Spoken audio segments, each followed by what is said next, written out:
Guys, story time. What's up, y'all?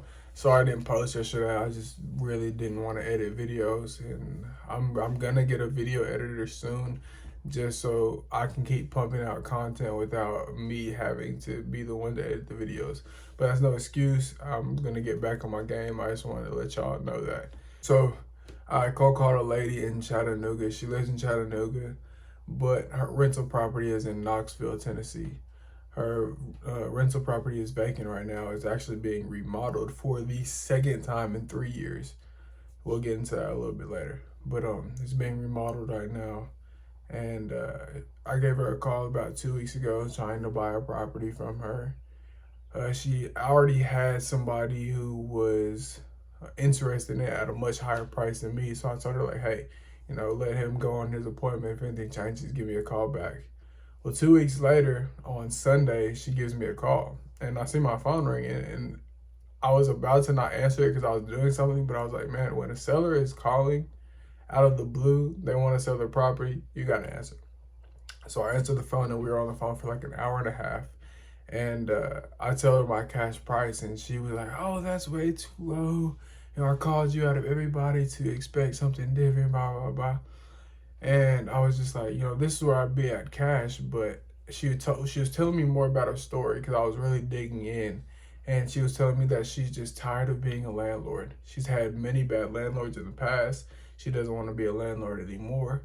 So I got into the conversation of, okay, what are you going to do with your money? Like, if you sell the house for the price you want, what are you going to do with the money? And she was telling me, like, oh, I don't know, I might invest it into another rental property in Chattanooga so it's easy for me to manage. She just got done telling me she doesn't want to be a landlord, but she's thinking about buying a new rental property. So I was like, hey, why don't you seller finance? Well, what's that? She asked what that is. I explained the whole process to her, the ins and outs, her risk, blah, blah, blah. And she's like, that does sound interesting, but I'm not really a big fan of it.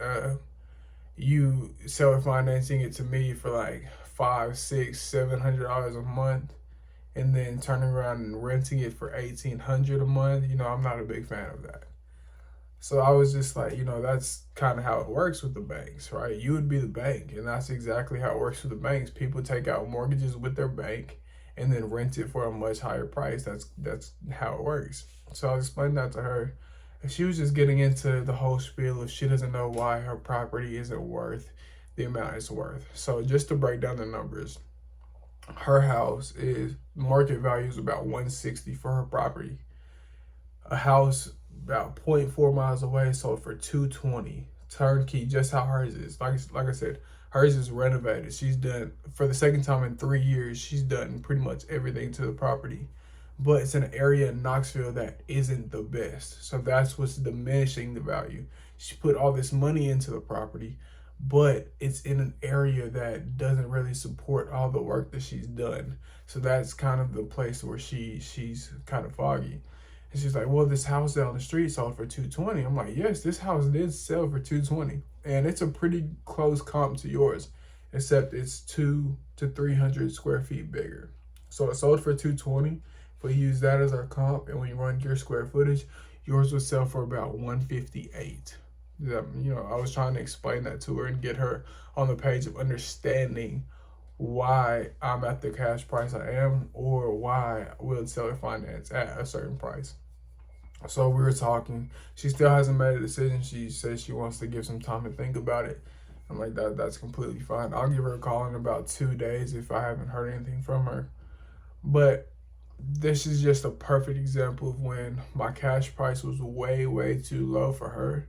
So I switched over to seller finance to try to, I even told her, like, hey, if I can come up to your price, because she wants no less than 180. That was her number. I was like, look, if I can come up to your price, can we do terms? Can we do like, she wanted to see more. So at first I rented out like a 30-year amortization schedule.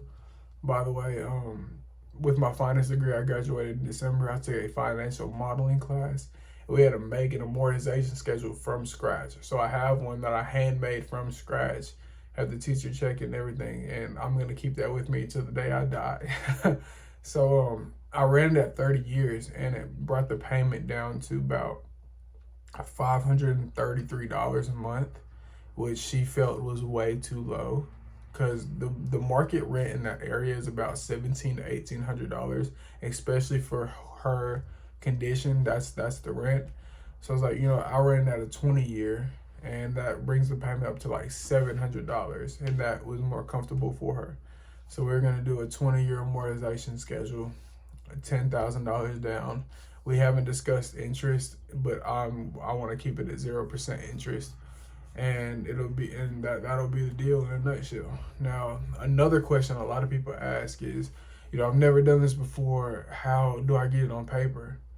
Look, there's so many transaction coordinators out there. All you have to do is ask, hey, I have a smoking hot seller finance deal. Would somebody transaction coordinate for me? People will be chomping at the bit to get a piece of your deal just to write it down on paper. And not knowing the process, not knowing how to do it, I would be happy to pay somebody to do that. So don't let that hold you back from doing anything, because there's people out there that know exactly what you need help with. So all you got to do is ask, and they'll come. So if this deal goes through, I'll have a transaction coordinator put it all on paper, and we'll go. This lady is also the type where she wants to meet in person. She wants to sign documents in person. She doesn't want to do anything over the computer.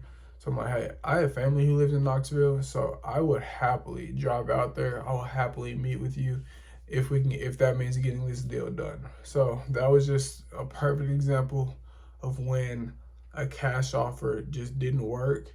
So I brought over a seller finance deal. Now again, it's $10,000 down. I would get a $10,000 wholesale fee for somebody who's making $1,000 cash flow a month. So if we did the math, let's talk about how I could wholesale this deal. So it's $10,000 down, right? So I have a $10,000 wholesale fee.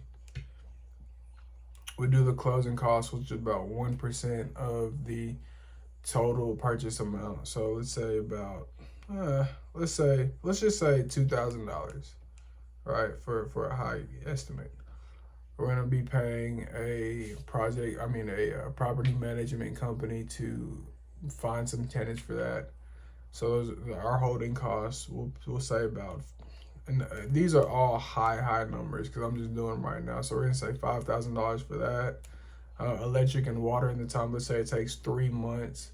Let's say they're about $500 a month, so $1,500 in utilities. Say we have to pay to get the grass cut for $50 in those 3 months that it's vacant, so $150 for that. And those are roughly our holding costs, right?